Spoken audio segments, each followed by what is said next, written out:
Hey, honey, how was your trip to Menards? Awesome! The Menards bag sale is back. What's the bag sale? You grab a bag in store and save 15% on everything you can fit in the bag. I got a new cordless drill, LED bulbs to help with the electric bill, stocked up on toothpaste, always need batteries, and paint for the mudroom, plus all my favorite snacks. Where are you going? Menards, we're out of cleaning supplies. Hurry in! Grab a bag in store now through January 14th. Get 15% off everything you can fit in the bag. See store for complete details. The friendship is sharing deal. Because I want one of your McNuggets. And I need some of your Quarter Pounder. There's a deal for everyone at McDonald's. Get one favorite like 10-piece chicken McNuggets, a Quarter Pounder, or a Big Mac and get another for just $1. Price and participation may vary. Valid for item of equal or lesser value. To get the Crime Writers on Aftershow right now, go to patreon.com/partnersincrimemedia. I'm Rebecca Lavoie, and this is Crime Writers On.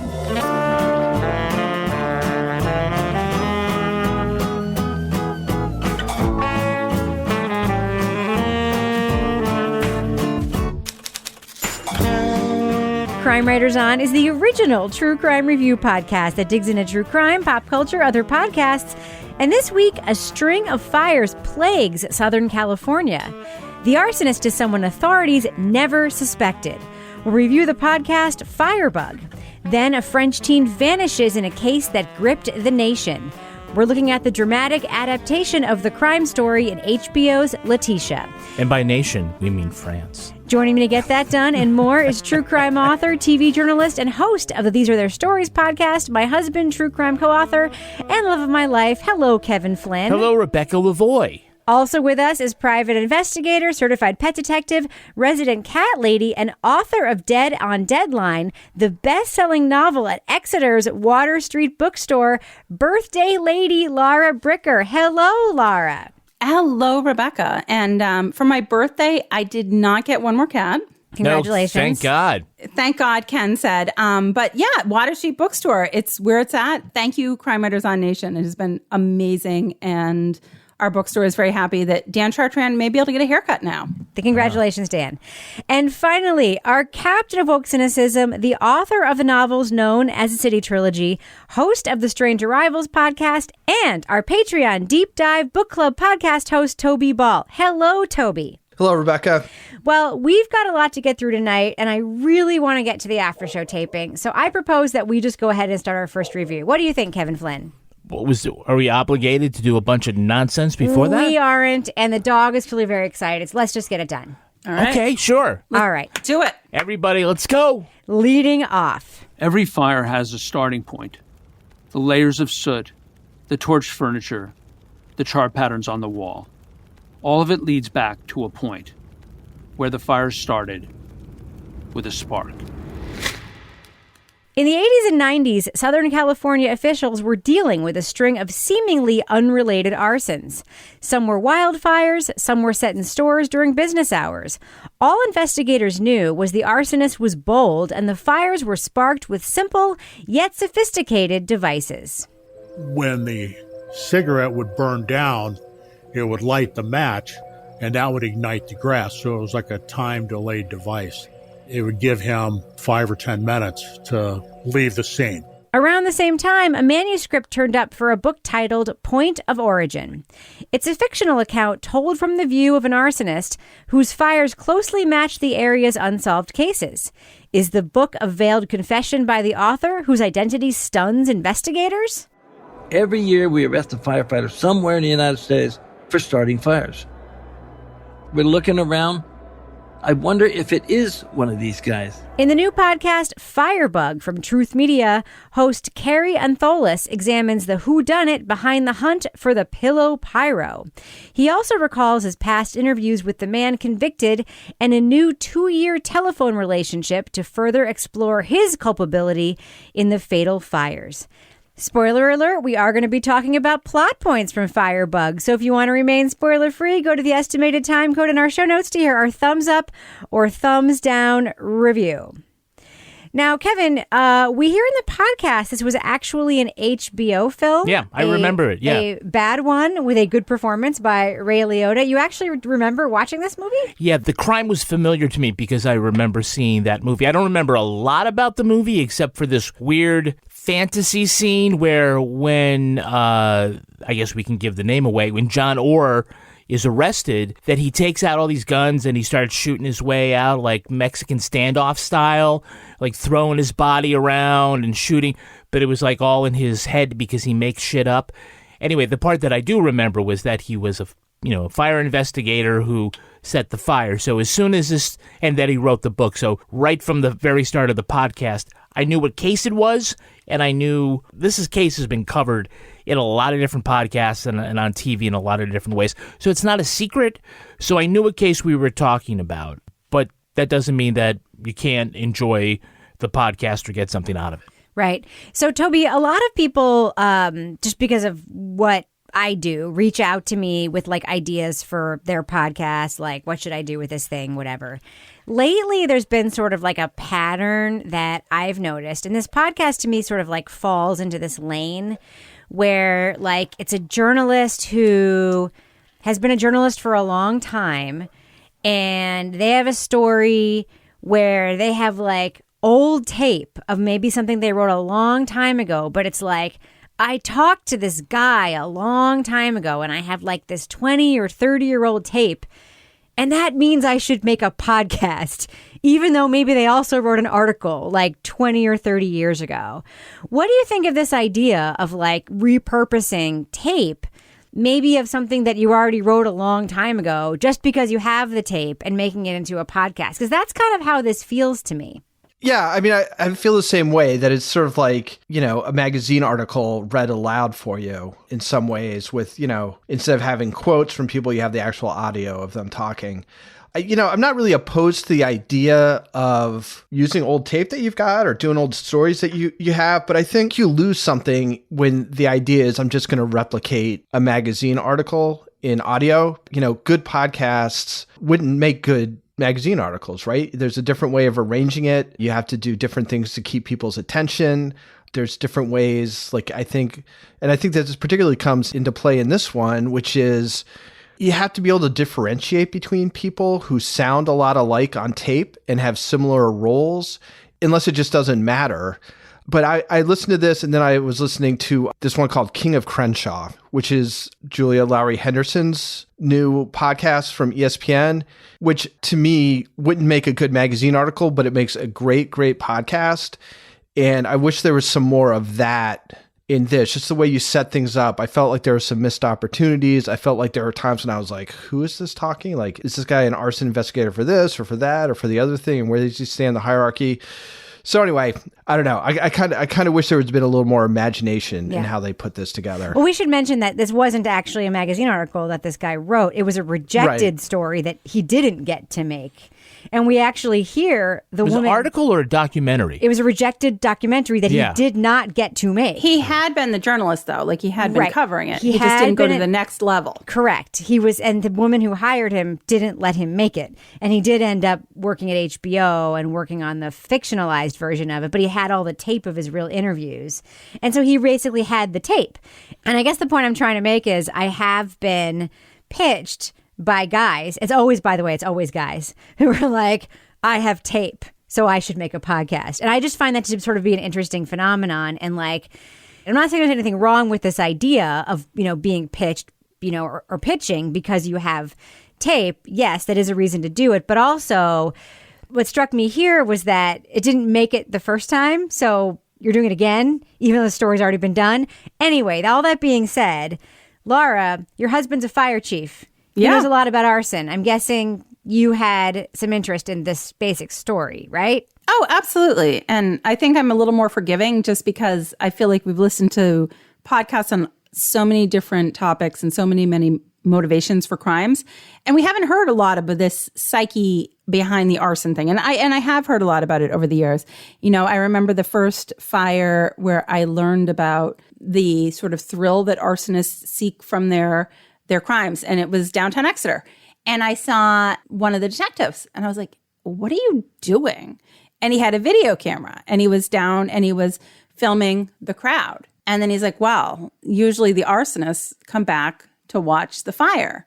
So we film the crowd so that we have the tape ahead of time so that later we can go back and see like who's the person who's not to be, but he looks happy to be watching the fire, or the person who looks like they're maybe not as upset as the other people, but they always would go out. So the police would actually go out and film the crowds. And so I feel like this podcast for me, even though there was storytelling issues, it definitely captured that sort of angle of investigations, which is something I don't think we hear about a lot. So, Kevin, this is one thing you said to me about this podcast, but this was sort of like a criminal type you hadn't heard about before, was sort of inside the mind of an arsonist, right? This isn't something we see a lot in the true crime podcast genre. There's a lot of serial killers, and then we get a lot of con men.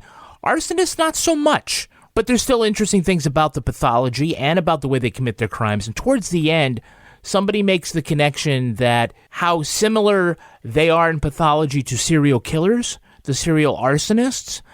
And so just sort of another way of looking at a different kind of criminology. And so that's kind of what makes it new. And one of the things I did like about the podcast, like I said, even though I knew a lot about like where it was going, was that it does advance like a typical mystery, where it's told in a way where, you know, a little bit is revealed at a time. To quote Steve Martin, you peel the onion. Or should I say Martin short? But it advances a little bit by bit. It's a whodunit. And, you know, even if you don't know where it's going, there's still a little bit of mystery to it. So it's different in that way. It's not like a whole bunch of other things that we have out there that we've heard of. I will say, you told me earlier today that, you know, listening to this, it did feel like new to you. Yeah. And I was like, it doesn't feel new to me, because when I was in high school, I know what the conversation was. Yes. You were talking about, I said that what was interesting about John Orr was that, his profile, it sounded like it was different from the typical arsonist, where it was somebody who...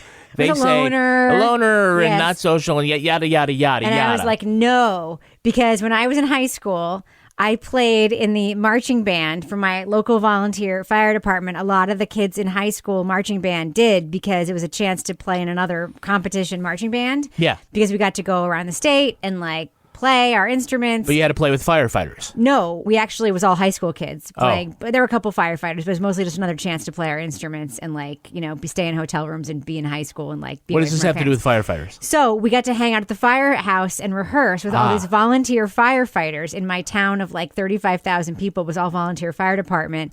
The dudes were all pyromaniacs. They were all very social, very fun, very dynamic dudes who fucking loved fires, totally got boners every time there was a fire, loved drinking beer, and loved sausage and peppers. Like that was all I remembered about all the volunteer firefighters from my town. I'm trying to raise my hand, but I've frozen up again. Well, I don't want to say this is all firefighters everywhere. I'm just saying... No, because I want to tell you it's true. It's not an uncommon... What I'm saying is I didn't hear this and think... John Orr is the only firefighter in the history of the world. No. Who loved fire. I want to tell you, there are different levels of this. And when Fireman Ken and I first got together, the reason that we first got together is because all the firemen used to come to his house and have these big bonfires. Man, I wish I could put water on that. Oh my God, this could get us all in trouble, but I'm going to tell you the story. So they used to come, and because everyone knows it, so everyone would be like, oh, so-and-so, like, he got a new girlfriend. We got to burn his last mattress. And they'd like, bring it over. And they dump it all in this pile behind the barn at what is now our house. So, and it was all innocent early in the evening. Then the Toby's like, witches oh came my out. word. And then about like 12 or 1 o'clock in the morning, what happened one time, it was unfortunate because they started making like acetylene spray paint bombs and like setting off these like bombs over the bonfire. Oh, you can't see my hand because I'm frozen. But anyway, so there's a fine line. There's a fine line between being a firefighter and being like, hey, this is kind of fun to have a little bonfire in our backyard, to being like, I'm going to like be destroy your property. Right. Yeah. But they don't Destroy go your into a property and business during business hours and light fires to the most flammable thing. Yeah. That is certainly different. I was very surprised, Toby, were you to hear that racks of potato chips were so incredibly flammable? Potato chip arsons had been a problem in LA County. We were having a series of fires in supermarkets primarily, and potato chip racks inside the stores, and potato chips burn readily. Yeah, I had not really actually given that much thought before this podcast. You never knew that? No, Laura, not everybody in the world knew potato chips were that flammable. Or the bags. So I learned about this when like Ken and I were first dating. Mm-hmm. He had friends at the fire marshal's office, and then like also like a lot of the firefighters when they went through basic arson training, everybody learned about this potato chip thing, and I was like, so everywhere I went, I was telling people about it. Yeah. And then I felt so smart when I became a defense investigator and went to my like arson training to help defendants accused of arson. When I was like, do you know about the potato chip thing? And they're like. And I'm like, No. I'm dating a firefighter. Yes. Yeah. V patterns seem to be more important. Yeah, but isn't that fake, the V pattern thing? No, it's not fake. No, it's not fake. It's the point of origin. Okay. That's the point. Yeah, exactly. But I always thought the arson investigation thing had been debunked. Some of it had been debunked. I thought the No. V pattern thing was one of the debunked things. No. No? No, Okay. that's, think of a V. Keep pointing, No, I going know. down towards But the point of it. That's hasn't where some of the pattern stuff in arson investigation been debunked? maybe some of it, yeah. Are you talking about like the Cameron Todd Willingham Yeah, thing? Where, yeah. where he got put to death for killing his kids when it turned out to be a space heater fire? Yes. So, Toby, I have a question for you about a production thing in this podcast that made me crazy. So I'm guessing it made you more crazy. Yes. Do we need to be signaled every time we're being read from a passage from a book that it is a passage from a book? Do we need to be signaled that by listening to somebody typing and then somebody reading very slowly? Aaron sat at his dining room table, putting together several of his devices. The morning sun was shining brightly, but the Santa Ana winds had died down. Yeah, it's like text to voice. There's a lot of like weird sound effects that seem unnecessary. Like he knocked on the door. Good job, Toby. And there's just a lot of random stuff like that. It seems like at the production meeting, Toby, that they're like, well, there's so many great things we could do. Typewriters and sirens, and we're just going to give the sound editor so much to do. Right. Let's get an IBM Selectric. Well, otherwise, all they have is Carrie and his 30-year-old tape, right? Well, no, they got some good interviews. I mean, that's the thing. It's that they don't really add much of anything other than it just seems kind of random when it happens. As Kevin was just saying, like, I think that they've got a lot of good interviews and stuff. I just feel like they left a lot of interesting stuff out. I would have been really interested to hear more about arson investigations since we've got all these arson investigators. And I thought getting into some details of that would have been super interesting. Or what it looks like when you go into a place that's been burned and you're doing the investigation. What does that look like or smell like? Or like what's that experience like? And just even the way these different arson investigators related to each other, or like, are there disputes within the community about things? I mean, you had a little bit of a sense of like, I was with that guy a lot, or that guy kind of mentored me, but then I couldn't for the life of me when that was explained, because you don't know who any of these people are, or who the suspect is when you're going through that. When they finally like kind of point towards Orr as being the guy, it's like, so was he the guy who was the mentor or the mentee, or was he working with this guy or that guy? It was just all... I just kind of felt like there was a whole lot of other stuff that would have been interesting to learn about and would have given some context to a lot of the stuff that was going on, which without that context, I was just kind of like, well, I'm not sure, so I'll just kind of roll with it.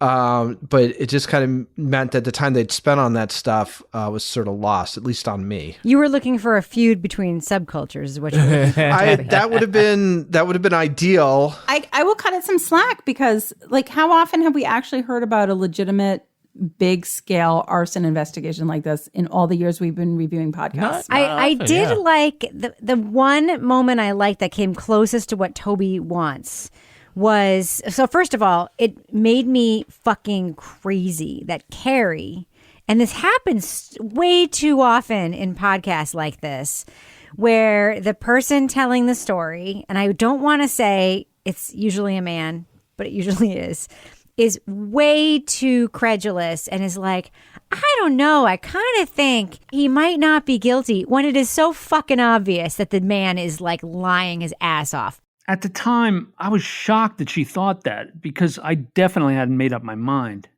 I thought he was a little strange, a little too conscious of his story and explaining things away, but I was not sure he was guilty. But when you have the other arson investigator come in and he's like, no, he's totally fucking guilty. And here's why.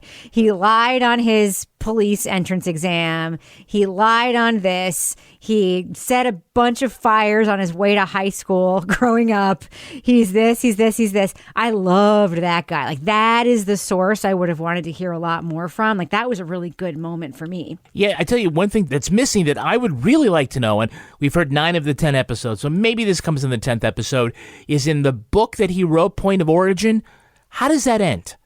How does he envision how the arson spree ends? Does the arsonist live forever? Does he get caught in a certain way? What is his vision? He's the best orgasm ever. And then he walks off into the hills and dies in the fire. But don't you think that says a lot about his pathology, his criminal motivations, the way he sees it ending? I thought that would be really fascinating. And it might also tell why the fuck did he write this book? Yeah. And then hand it to somebody. What do you think? Like, just fictionalize a little something. I think he wrote it for the recognition, because that's the whole He thing. loves Is that. you- Yeah. He loves, I mean, not only does he love the recognition for his own sexual gratification, but he loves the recognition for being the best fire investigator that everybody else comes to, because he finds the point of origin before, like, the ambulance even gets on the scene, for crying out loud. Sometimes what happens, like we've seen this in serial killer cases, where the police don't respond fast enough and then the serial killer needs the attention. And so they start sending letters to like a TV station or something, or like writing to reporters. And I feel like it was the same sort of psychology going on here. I mean, do you guys agree? Yeah, it's just like the little kid, okay? So children do this. I did this. When I was 6, I found my Christmas presents, right? Mm-hmm. And my mom had bought me like a red velvet dress. I found them like a month before Christmas. Did you burn them? No. Oh, it's going in a different direction. But I Okay. found my Christmas presents and I couldn't help myself. I like next morning at breakfast was like, you know what I really want for Christmas is a red velvet dress. Like when you're serial killer. No, but when you're a kid and you do something wrong, you like tip your hand. Like you can't help Mhm. it because like you're just really fucking bad at being like evil. Like you're just bad. Like really like people like this who are like narcissistic. Like you have to let people know. It's like how kids are just really like, they have no governor on their badness. You know what I mean? Like that's what like got people like this are like. Like narcissists are the same way. They're basically 6-year-olds with no governor on Right. their personality. Well, I understand. I didn't used to know what a governor is, but I do know now. Because you have a moped that only goes 35 miles an hour. It goes 39 now, Rebecca. Can I point out one other thing that I thought was good about the podcast? Sure. Usually when they come in with the family perspective, the people who knew him best, right? Kind of checking a box here with, trying to get some background on them. It really doesn't affect the narrative or really, it doesn't really inform the crime so much. But I thought the ex-wife story about the stalking, I thought it was enlightening because those incidents corresponded with a bunch of fires that nobody attributed to Yeah, I him. loved her. When he showed up at the door and said, "Hey, there's a fire right over there. Just wanted to check on you." I said, "Oh, we didn't even know it yet." And pretty soon you would just hear fire trucks going from everywhere. John would show up and then fire trucks. Other than just sort of like shining a light on the guy's inside, that whole story about his controllingness and how fire played into that, I thought was really, really enlightening. I felt like they could have deployed that a little bit earlier. Yes. Perhaps, yeah. I completely agree with you. Why not? Why not have had that sooner? Because Yeah. we got the story about the Hills fire with those girls who like had to run away and like their feet got burned and they had to save those triplets. And it's like you think about the impact of what this dude did when he was raging. And like, yeah, I mean, the fact that it wasn't paired with an impact, I completely agree with you. That story should have. I think it's probably because they were holding off on John Orr as being the arsonist Yeah, until the 5th episode, maybe. But it was I don't a know. public story, so I do feel like that they should have like not held back. I completely agree with you. I think that, I mean, I think it goes kind of back to like a little more imagination in how they kind of portrayed this stuff. And again, so, I mean, I didn't know who it was, but it quite honestly wasn't that surprising unless it was going to be somebody who you'd never met before. There's like 3 or 4 people who it possibly could have been. Like maybe not having that be the suspense thing because there's a lot there between the like just natural interest in the arson stuff, the book, which is weird. And, hopefully again, like Kevin said, we'll get to more of it later. But if you'd added like this other personality stuff a little bit earlier on to kind of contextualize the arson things, I think that might have been the way to go. But, you review what's there, not what you want to be there. I agree. I think that they took the fact that this guy had tape and they tried to make a suspenseful story, like, let's tell the story as if no one knows what happened kind of thing. I don't think they needed to do it that way. I think that was a decision that they made, and that made them hold back the most interesting stuff. And they could have fleshed that out way more, and that could have been the heart of the story. I completely agree with you. All right. Well, I think we should do what we do. Let's let our listeners know. Should they check out the podcast Firebug? Laura Bricker, I'm going to start with you. Of course, you're married to a fire chief. I'm very interested to hear your review of this podcast. Thumbs up or thumbs down for Firebug? What do you think, Laura Bricker? Well, I can tell that everybody else didn't like it as much as I did. And perhaps I just liked it because it was a fire-related podcast. And we don't hear a lot of those. I mean, we hear a lot of different motivations for serial killers and crimes and everything. And I really can't remember when we've actually had an in-depth arson podcast or documentary that we've watched. So, I mean, there were issues like, I can come up with ways I would have liked the story to be told differently. But overall, I really felt like it gave a really good insight into the psyche of the motivation of arsonists, which is something that I've heard over the years from police that I know, from Fireman Ken, from trainings I've gone to as a defense investigator. So I thought it gave a really good insight into why people set arson fires. Also, I hope it instills in everyone a little fear of potato chips. So I'm going to go thumbs up. And Fireman Ken went 3/4 erect. Oh, God. Hey, his mother listens to this podcast. Dear Lord. Toby Ball, what do you think? Must have been some fire. Toby Ball, what do you think? Thumbs up or thumbs down for Firebug? I liked it more probably than it sounds like I did based on what I've been talking about. I thought some of the descriptions of what was going on during the fires was pretty effective. There's some good journalism. Again, I think it is just a little bit of a failure of imagination and how it was deployed. So I'm really on the fence on this. I would give it a thumb sideways with maybe like edging up a little bit. So sort of a thumb barely up, but definitely not down. Kevin Flynn. I don't have an emoji for barely. It sounds like 3/4 erect, if you ask me. Yes. All right. It sounds like the fire was smoldering, but not blazing. Yes. Look, I liked it. I don't think it was perfect podcast. It was perfectly suitable, but I did enjoy what the story was. Certainly the last couple of episodes, if you ever ask the question, what would happen if Suave were an arsonist? Well, there you have it there, your telephone relationship with a charming convict. Told the story pretty well. He had an interesting take on it, having that connection. And even though it was an older story, it's still worth telling. It was fine. I didn't care for the sound effects and the court recreations. We've heard that so many times in other podcasts, and it's just really hokey. It didn't need it. But overall, I'm still going thumbs up. Yeah, I'm like with Toby. I'm a thumb sideways on this. It could have been really good. All the failures here were in editing and production. The material is very strong. It was basically made backwards. They basically tried to make a serialized story from beginning to end when that's not where the interesting stuff is. The more interesting stuff is from the inside out. The interesting stuff is we have basically here a sociopathic arsonist who's known to the world, and what's, inside of his brain and what he did to his family and the consequences of what he did. The fact that he wrote this fucking crazy book is the interesting stuff. The fact that you happen to have tape of him from 20 years ago is the icing. It's not the cake. And that's the foundation on which the building was built.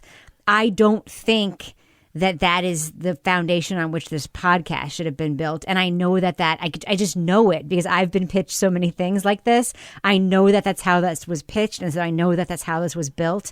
But given the fantastic tape that I heard later from that other amazing arson investigator dude and all the other guys who worked with this guy and the ex-wife and his kids, like, it just could have been built so much better.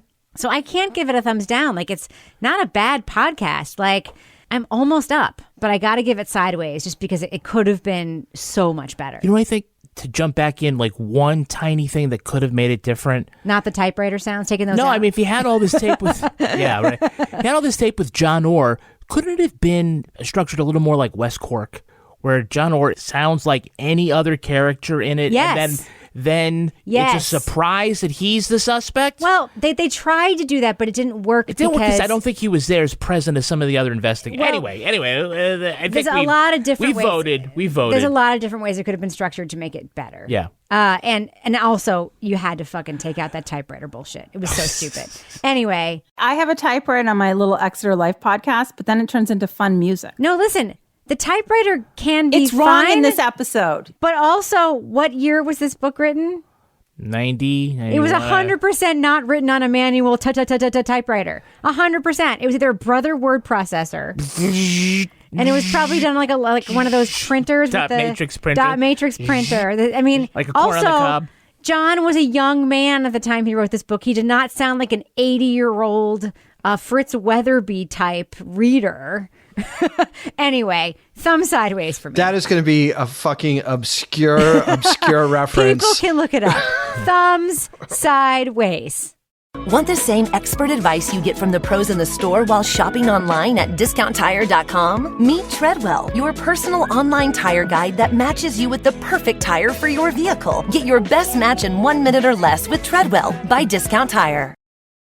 Save big money on Clearview Cabinetry. Clearview Cabinetry starts as a kitchen built for now and grows with you as life changes. It's flexible by design with full access cabinet construction, so you can go from doors to drawers for storage that works when you need it. Explore Clearview's cabinet options in store and on Menards.com and save big money today. Big buys, big savings. Check out more of our great deals going on now at Menards. Save big money at Menards.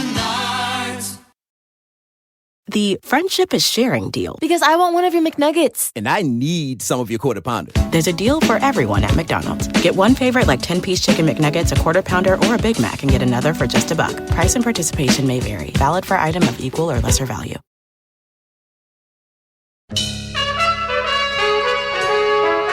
Kevin, here we are in the business section of the podcast. Business section. Light that fire. So, on the after show, let me talk about what it's going to be. No, let me tell you. It's going to be Laura Bricker's cocaine-fueled birthday party. Yeah. On our after show tonight. She's full of beans tonight, huh? The 80s. Everything that is old is new again. Listen, before we started taping the show tonight, we had to pull Laura down from the rafters. We're going to let her go in the after show tonight. Laura's going to be taking a nap by the time the after show starts. Oh, no, I'm totally cool, Tobes. And some etymological research on the name Randy is also going to be in the after show. Maybe. Kevin Flynn, what else is going to happen? We're going to talk a little bit about the four of us getting together for Laura's book launch party, her other party this week.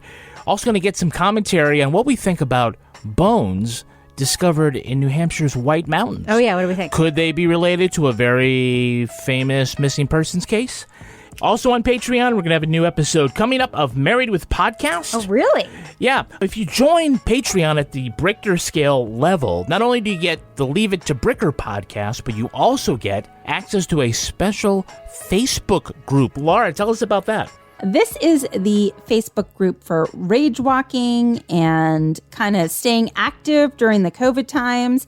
And also, it's a place where I do share cat videos. Everybody loves a good cat video. Not everyone, but all right. That's okay. Kevin loves cats. Oh, my God.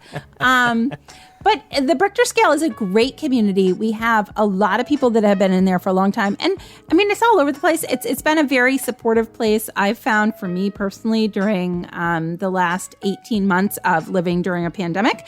And also in the Brichter Scale podcast, in Leave It to Bricker, we're going to hear from the next generation of the crime writers on kids in the next Leave It to Bricker. So get ready, and then you can all send me your sympathies. By the way, Brichter scale level, it's an extra $1. It's our most popular level, so it's really worth it. It's totally worth it. Also coming up on These Are Their Stories this week, we have the episode from SVU involving Glasgow Man, based on the Slender Man case. Such a good episode. And our guest is Ronald Young Jr. from the Solvable podcast. He's the best. Just want to also remind people to sign up for the free Crime Writers On newsletter. Go to crimewriterson.com. The sign up is right at the top. You get all sorts of neat stuff and opportunities to purchase really goofy merchandise, like the Crime Writers On leggings. I bought them. Really? They're so ugly, I bought them. They can't be any worse than the LuLaRoe ones, right? They're Crime Writers Low. I totally bought them. So I bought them because... I can't wait till they come. By the way, I know they're probably way better quality than LuLaRoe because our merch provider is Threadless. Hopefully they don't and they're smell like freaking farts. Great. Threadless is great, by the way. But I did buy them, and because you made them so ugly with the Crime Writers logo all over them, I did the size thing, and it was like, do your size, and it was like, I'm a small, but I'm like, no, I'm going to get a large because I know it's going to be super stretched out and weird, and I didn't want to have that LuLaRoe situation with the logo coming out of my crotch situation. Yeah. I cannot wait to model them for the newsletter. Sign up for our newsletter, and you will see me model those leggings in a future edition. All right. So, Kevin, before we wrap up the business section, do we have any Patreon patron saints of the week this week? Our Patreon patron saints are Andrew Jeeves and Dakota Eaton. Bless you. Should we wrap up the business section, Kevin? Yeah, don't light that fire. I'm going to go ahead and fade out that music now. Moving on. Laëtitia! Laëtitia! In January 2011, Jessica found her twin scooter abandoned on the road. Then began a desperate search across western France for Laëtitia. The girls' lives had already been fraught, from the violent relationship of their birth parents to the foster home where life was not as it seemed. The investigation led police to an older man seen with a teenager the night of her disappearance. But if he's in custody, where's Laëtitia? The 6-part series, Laëtitia, is a dramatic adaptation of the true crime case that gripped France. This French-language TV series is now on HBO and is directed by Academy Award winner Jean-Xavier de Lestrade, the documentarian behind my all-time favorite documentary, The Staircase. Laëtitia focuses on her troubled past, the effect on her twin sister, the search for evidence, and the leaders who used the crime for their own political ends. Now, we are going to be talking about plot points for the first 3 episodes of Laëtitia. So to remain spoiler-free, go to the estimated time code in our show notes to hear our thumbs up or thumbs down reviews. So, Toby, I found myself wondering a lot about pacing of the series because in the first episode, we see the sort of setup for her disappearance. She disappears, and then we kind of find out a lot that happened to her right before she disappears, and then we kind of find out what happened to her and who did it. And I found myself wondering what's going to happen in the rest of the series. And I thought the pacing of that was a little bit odd. And I was wondering, what is up here with this series? I don't know. How did you feel about how this was set up and how it's kind of being laid out for us? Yeah, so it sort of starts off with this, sort of prequel or whatever, like a short scene where Laëtitia shows up late and, her foster father seems kind of ominous and she's upset. And then suddenly her scooter, it's like 3 months later and her scooter's there and she's missing. And then in super rapid succession, you find out that she's had sex with a boy who's not her boyfriend. She said something in her diary about she's not the only person telling lies. You find out that she's texting all sorts of boys. You find that there's a boy who thinks that he's her boyfriend, but seems completely sort of out of the loop on everything that's going on, and on and on and on. It's like just one thing after another, and none of it really has anything to do with actual investigation. It's just thing after thing after thing of these facts. And so, yeah, I'm like, oh my God, there's going to be 5 more episodes of this, just reveal after reveal after reveal, which doesn't turn out to be the case. But it is there's all these strands that you're wondering how is this all going to go? And what it turns out is, at least through episode 3, they drop about 2/3 of them. A bunch of the characters kind of just drop off the face of the earth, and it really focuses on the murderer and a few other people. But the boyfriend, I don't think you ever see him again as far as we've gone. So it's weird. It seems like it's in a huge rush. So you're getting all these pieces of information about people that you don't know anything about, really. In my mind, it just really, really needed to slow way, way down so you could get sort of some purchase on who these people were before it was like, she's having sex with him and not with him, and she's texting these guys, because it doesn't make any sense because you don't know who they are. Now, Laura, there are really a couple of stories happening here. I mean, I'm counting really 4 major stories. There's a story of the murder investigation and police and Tony's incarceration and all of the stuff happening around that. There's the backstory around the twins growing up and the incredibly violent, abusive relationship their dad had with their mother and sort of those flashbacks. And then there's kind of the mystery of whatever's going on with their relationship with their foster parents. There's like 4 big threads. Yeah. I find myself, strangely, even though Laëtitia was murdered by Tony, who's maybe the most creepy character I've seen on television in a long time. Just going to say, if I was going to like rebel and go off with a man for the night, I would have found someone better looking to kill me. That being said, the father and that thread of the incredibly like violent past, that storyline is so disturbing to me. And you sent me a note about that and the portrayal of the dad. What are we supposed to think of this guy? Because we see what he did to the mom. We see what he did to the girls. And yet we also see him in the present when his daughter is dead, playing the role of the grieving dad. Like, that is like, is it complicated? Are we supposed to feel something for him? Like, do you find yourself like wondering, like having those same questions that I'm having? Yeah, absolutely. I think the father for me was the most sort of confounding character in this entire series in the way that they portrayed him, because we see some scenes that I will say are probably some of the most raw. You know, we have these young twins, and I have to say, whoever the little actresses are that played the young twins did a phenomenal job. So we'll see the young twins like huddling together in a bedroom. And then on the other side of the door is the mother in this extremely brutal rape that we then later see the mother like walking down the street in a shirt, like shake. I mean, that was a scene that was visceral to watch that scene. And you see and hear this father just, you know, as soon as the mother wants, you know, he's like, you're my wife, you know, and then he just basically like.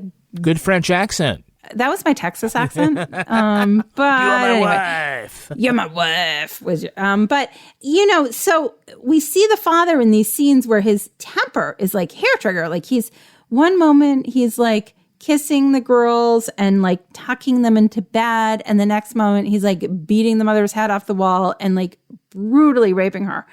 And I guess I didn't really come away yet, we're only 3 episodes in, knowing how I'm actually going to feel about this guy, because we see him when Laëtitia is missing and then confirmed dead, and he's sincerely upset. But then we see these scenes where he stalks their social worker, who is one person who actually advocated for the twins, and it's kind of frightening. But I also, at the same time, I think what that's showing me is this is a very complex character, because you definitely feel like these are some kids who fell through the cracks. And when you see a character like that, where you yourself watching it aren't really sure where to put them on the scale of danger or not danger, you know, I think maybe they're doing that to try to show you how difficult it was, because you do feel like these kids, who the hell was looking out for them, you know? And you're like, why didn't somebody stop this before it got to this point? I think this is really supposed to be about the French criminal justice system, right? Because the 2 parallel threads here are that the dad committed this incredibly brutal crime and then got to have custody of these kids, the twins, who then fell through the cracks and ended up with these foster parents who we still don't know, like, what the secret is there. There clearly is something, because that's been hinted at. I know, but there clearly is something there. Yes. So the kids were put with this guy who we saw brutally rape their mother. And then we also saw the French criminal justice system, this guy, Tony, who is fucking terrifying, and who, by the way, also fell through the cracks. We saw him fall through the cracks in his own horrible parental situation.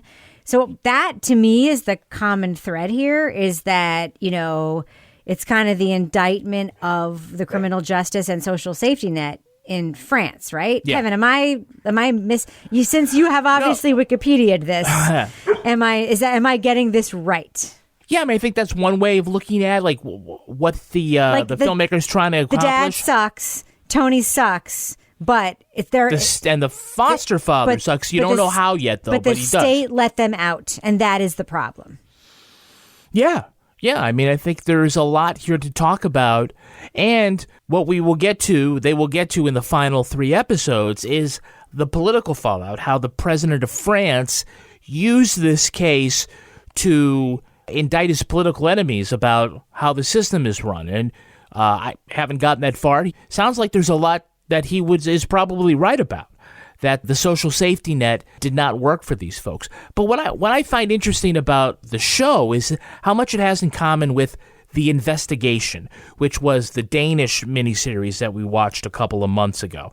Not just that there's similarities with the crime, where the victim's body was dismembered and then thrown in the water, and because parts were missing, it made it hard to determine a cause of death, and et cetera, but also because we see HBO doing a lot of this now, combing the world to pick up the best, or what they believe is to be the best true crime content from other parts of the globe.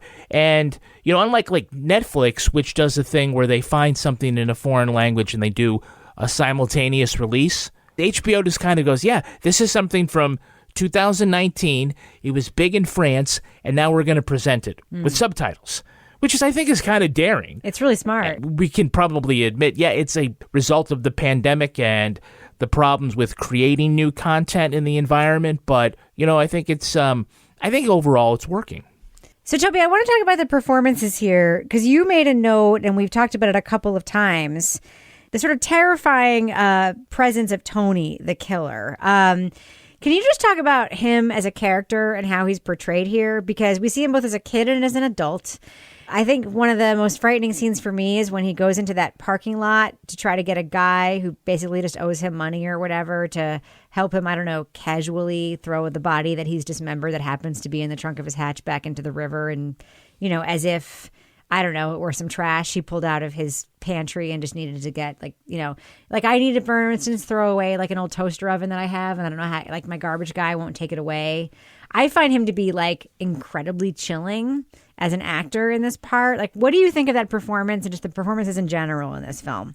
I thought his performance is great. He sort of comes off to me, although he's clearly crazy and a bad guy, he comes off as being fairly believable. You can kind of see the charming side to him, which also has this more than a hint of menace when he's, I don't know what you would call it, but sort of, it's not really seducing, but sort of getting to know Laëtitia, and they're walking down the beach and smoking a joint, and he's being kind of charming, but on the other hand, he's also being really controlling already. If they seem like they've only known each other for about 10 minutes.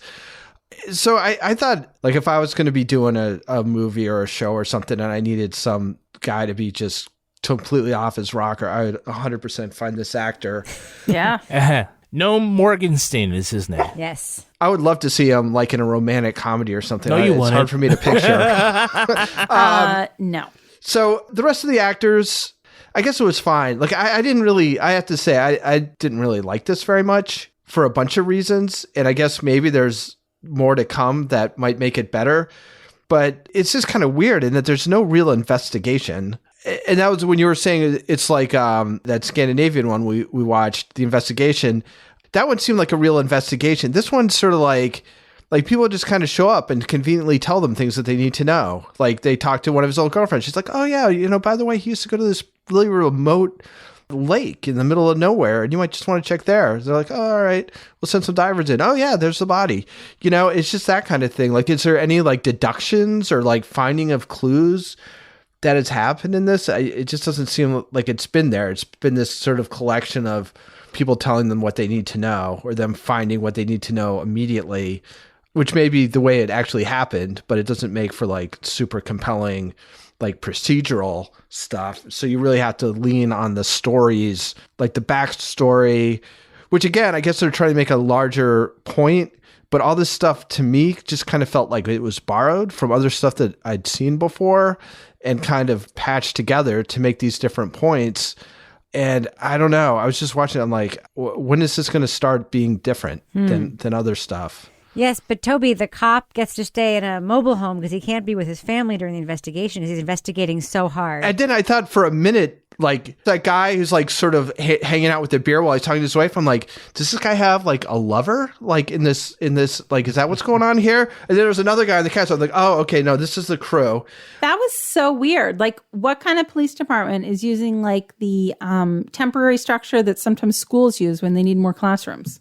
And they've got like an 18-year-old judge who seems to be running the whole show. Yeah. It's like the guy is like so young. Yes. I assume that judges in France have a different role to play than judges here. I think he's like a prosecutor. But a couple of things Yeah. I have learned about France from this. One is I have learned, and I looked it up, and it is true that you can, because service, like being a waiter or waitress, is a profession in France, and the way it is, it's not part of like the service industry in France is more professional. So she was in college to become a waitress. You're in college right? to become a waitress because the service industry in France is a profession on a level that it is not a profession here, as it should be, by the way. And so that's the thing that I learned about France from watching this. So Kevin, the narrative focus on the victims' lives here is very different than it is in typical American films. It's not about sort of like... It's richer. It's not about like, what a wonderful person, she lit up a room, right? It's sort of more about the darker side of the victim's life. Right. Well, sometimes the victim is just sort of this convenient catalyst for the procedural to get things going along. And so by the time we get to their death, it's like, oh, their death was a tragedy. Well, it seems like in this case, their whole life is a tragedy, right? About the twins having been, in foster care. We see them at whatever, like 4 months and 3 years old and 9 years old and stuff like that, and telling their whole story through the system. I think that's what the kind of story that they actually want to tell, is to tell the lives of these twin girls. And we still have to find out what the effect is on Jessica, the twin sister, because she is still, the people who are still in the frame are there for a reason, and the director wants them there. I have a question for the panel. Did you notice that they only refer to her as Laëtitia and never by her last name? Yes. Even in sort of like the recreated news reports, the search for Laëtitia, is it Laëtitia? I'm sorry if I'm saying it wrong. We're all saying it wrong, by the way. That is a deliberate choice by the director. I wonder, in the investigation, they did not use the killer's name. It was a very conspicuous choice to work the way around that. I wonder what that's about. It's definitely an artistic choice to not use her last name and just her first name. I don't know what it says, though. I have a theory. You have a theory, okay. I actually think it has something to do with just like European sensibilities about privacy. I disagree, but even artistic choices can be influenced by feelings about privacy. It's weird to me. But it's weird because it takes you out of it, right? Yeah. Except for that detail, all the like fake news shots and stuff. Well, I think some of them are real news shots They and are. just repurposing for this. But even the ones that are kind of, where they're using her name and stuff, everything seems pretty spot on, except for the fact they don't say her last name. It's just like Laëtitia. You think they're trying to erase the family name? That's like the artistic decision is to erase the family name because she has no family. She never had a family.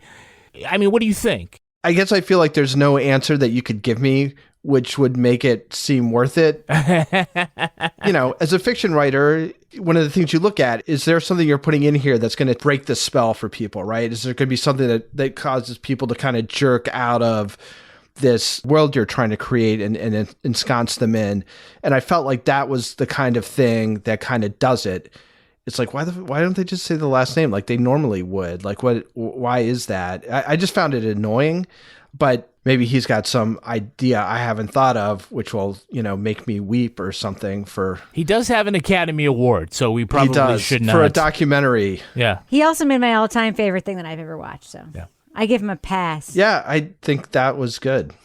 All right. Well, I think we should do what we do. Let's let our listeners know, should they check out Laëtitia on HBO? Laura Bricker, what do you think? Thumbs up or thumbs down for Laëtitia on HBO and HBO Max? I'm kind of conflicted on the show. First off, I would like to say, thank you, stupid French killer man, for ruining my joy of scooters. by setting a horrible murder on a scooter and then showing it in the opening credits every time.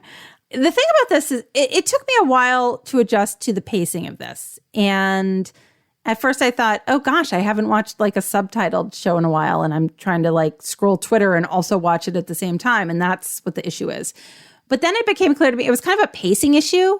And I actually had to go and restart the series after I was about an episode and a half in so I could pick up what had happened. But it was a pacing issue, and I don't know if it was like a deliberate pacing issue, but they were jumping back and forth in timelines. And I thought this was a really tragic, heartbreaking story. But the way that it was told was really hard for me to initially kind of latch onto that, because the timelines were all over, the pacing was really slow.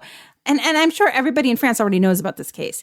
And I really, really wanted to like this because I'm like, oh my gosh, this guy made The Staircase. And The Staircase is one of the, I earlier today was wearing my like the Owl Did It shirt in honor of Toby. It's offensive. Yeah, I know. So he did though. He did do it though. I don't know. This is like a weak thumb sideways for me, because I feel like if you can sit there and watch this for the first 3 episodes, the case itself is really tragic. It's a case of a breakdown of the system. It's a case of these sisters who, from like the earliest point of their life to the end of their life, are victims of male violence and sexual violence in a way that is really horrific. But the way that it was told was not something that I found easy to follow. So I'm going thumb sideways. Toby Ball. I don't think this is very good. I think you guys have made the best case for like what is good about it. But it just seems like it's like a bunch of stuff I've seen before kind of pasted together into things. There's some stuff that's like actually kind of annoying. The fact that the sort of misogynist killer is shown as having a mom who rejected him, that just seems lazy and sort of wrong to put it in that simple terms, like blaming the mother. So it's not the worst, but I didn't think it was good. I don't really know, with the exception of the guy who plays the killer, who is freaking amazing. And I would give that guy every award. But the rest of it I thought was pretty bad. So I'm a thumbs down. Kevin Flynn. I'm going to go thumbs up. No, it's not as good as The Staircase, but I think what sets this apart is that Lestrade is making a larger comment about society in France by not just looking at the disappearance and what happens to Laëtitia, but also about her life and the life of her sister, and about what happens to those two beyond the case.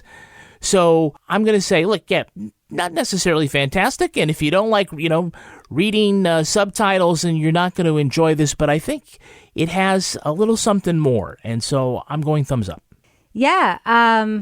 Thumbs up. I mean, I liked it. I'm going to keep watching it. I'm surprised at how much I am enjoying it, because I agree with most of Toby and Lara's criticism of it. However, I like a good European crime drama, and there's enough here that's compelling for me, especially kind of around the systemic stuff. I think the performances are good. I, unlike Kevin and Lara, have not Wikipedia'd the whole thing. So Me either. Don't know anything about the case. I don't know. I like European stuff. So I'm kind of biased. So thumbs up for me. That's all I'm going to say about it. Want the same expert advice you get from the pros in the store while shopping online at discounttire.com? Meet Treadwell, your personal online tire guide that matches you with the perfect tire for your vehicle. Get your best match in 1 minute or less with Treadwell by Discount Tire. The friendship is sharing deal. Because I want one of your McNuggets. And I need some of your Quarter Pounder. There's a deal for everyone at McDonald's. Get one favorite like 10-piece chicken McNuggets, a Quarter Pounder, or a Big Mac, and get another for just $1. Price and participation may vary. Valid for item of equal or lesser value. Ready to pop the question? The jewelers at BlueNile.com have got sparkle down to a science with beautiful lab-grown diamonds worthy of your most brilliant moments. Their lab-grown diamonds are independently graded and guaranteed identical to natural diamonds, and they're ready to ship to your door. Go to BlueNile.com and use promo code WELCOME to get $50 off your purchase of $500 or more. That's code WELCOME at BlueNile.com for $50 off. BlueNile.com.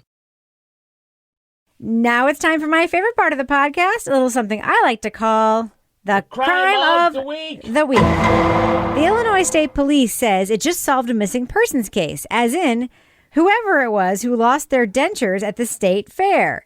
Authorities say the abandoned chompers were discovered in the fair's Conservation World section. They were turned over to a trooper by some, we assumed, grossed out fairgoers. Before the trooper started sizing up suspects Cinderella style, the denture's owner came forward and made a gummy identification. Panel, this Illinois State Trooper went above and beyond to solve the case of the detached dentures. How should he be commended? Laura Bricker, what do you think? I'm going to go with he gets like a 1-year free cavity pass so that he doesn't have to get dentures, so that somebody else doesn't have to find them. And he gets a bag of candy. Oh, I'll tell you about, how do you think the state trooper should be commended for pairing this guy up with his lost dentures? I don't know. Does one get a commendation for this? How about is dentine? Is that the gum you can chew when you have dentures? Yes, it is. Kevin pack Flynn, of dentine. What do you think, Kevin? He should be awarded the Fix-A-Dent Gold Medal and get a big smile. I think he should be awarded a pack of Trident, the gum that 4 out of 5 dentists recommend for their patients who chew gum. Who is that 5th fucking dentist? That's who I've always wanted to know. Is that still true after all these years? I don't know. Nobody's innovated? Time to get on that survey. I don't know. All right, Laura Bricker, we should probably end the podcast. Before we do we have a cat of the week this week? Rebecca, we have a dog of the week this week. It is about time. Woof. Is it the one who's been trying to break into the studio this entire time we've been recording this podcast? Oh my God. I would like to say I really appreciated Rebecca remained totally immobile as her dog licked her entire face. Yes. And then just very delicately wiped her face off afterwards. It is the first time that we've actually had a dog break-in these 6 years or 7 years of making the show. We had a dog break into the studio. Yeah. And physically put his face on my face while we've been recording a show. It was a whole new side to Rebecca. But anyway, so this week, I had like 3 dogs of the week this week, but I have to say it's my birthday today, and our longtime listener, huge supporter, Angela Buster, how could you not on your birthday have dog of the week, a dog that somebody is naming after a character in your book? Nice. So this comes from Angela, longtime listener, amazing foster dog mom, and also she's an amazing caregiver. She takes care of her parents. So and a I love wonderful human being. A wonderful human being. She is. I mean, I know. I've been a caregiver, so when I see everything that Angela's doing, I'm always I understand. So she says, meet Gladys, the newest rescue to the Zoo, which is the rescue, and my foster dog. She is 10 years old, 12 pounds, and blind. I am fostering because I have 2 dogs that have impaired sight and one that is blind, as she recently had surgery to remove an eye and had cataracts. The thing to know about blind dogs is as soon as they have a lay of the land, they are fine. This little girl will be adopted by a loving family, and I'm looking forward to helping them adjust to their space. I will share more pictures of Miss Gladys after I pick her up. I bet you will love her. And she says, I think this dog has seen some things, which is nice. Gladys, my Gladys had seen some things. So I kind of, if Gladys wasn't across the country, she might be living at my house right now. But good job, Angela. We look forward to more updates on Miss Gladys. I'm just going to say Angela Buster has done some very nice things for me personally. So I really appreciate you picking her dog to be dog of the week. Laura Bricker, if folks want to reach out to you to submit their cats, dogs, turtles, iguanas, emus, any kind of animal to be pet of the week, whether or not it's something that belongs to them or that they've seen along the way, how can they find you? Of course, they can also email us at crimewriterson@gmail.com. But if they want to reach out to you, like say on Twitter, how can they find you there? They can find me at Laura Bricker on Twitter, and they can find me at Laura Bricker Author on Facebook. And oh my God, at Laura Bricker Author on Facebook, that's new. I tried tagging Laura in a Facebook post, and that came up. Nice. It's thanks to those paid ads I did. At Laura Bricker Author. Toby Ball, folks want to reach out to you on Twitter. How can they find you? At TobyBallNH. Kevin Flynn, where are you on the tweets? I'm at Kevin P. Flynn. And if you want to follow me on Twitter or Instagram, you can find me at Reb Lavoie. You can also follow the show on Twitter at Crime Writers On, and I really do encourage you to join our incredible community in our official Crime Writers On Facebook group. Just search for it. Support the show at patreon.com/Partners in Crime Media. You'll get the Crime Writers On After Show, Married with Podcast, Laura Bricker's Leave It to Bricker podcast, and Toby Ball's Deep Dive Book Club podcast. Our theme song was composed and performed by Ty Gibbons. Our line editor is the very handsome and well-read Olivia Burdett.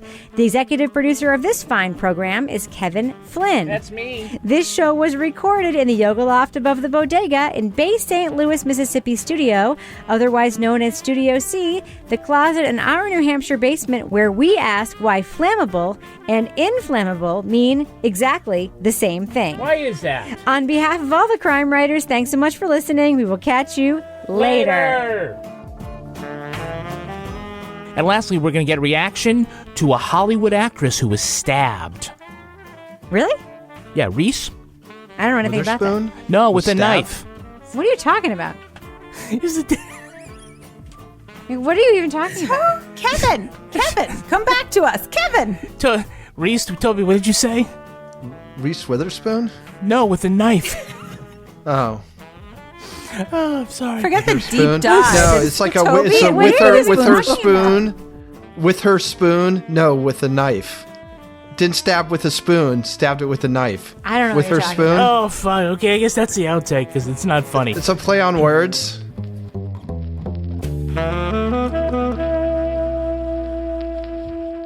Partners in Crime Media. The friendship is sharing deal. Because I want one of your McNuggets. And I need some of your Quarter Pounder. There's a deal for everyone at McDonald's. Get one favorite like 10-piece chicken McNuggets, a Quarter Pounder, or a Big Mac and get another for just $1. Price and participation may vary. Valid for item of equal or lesser value.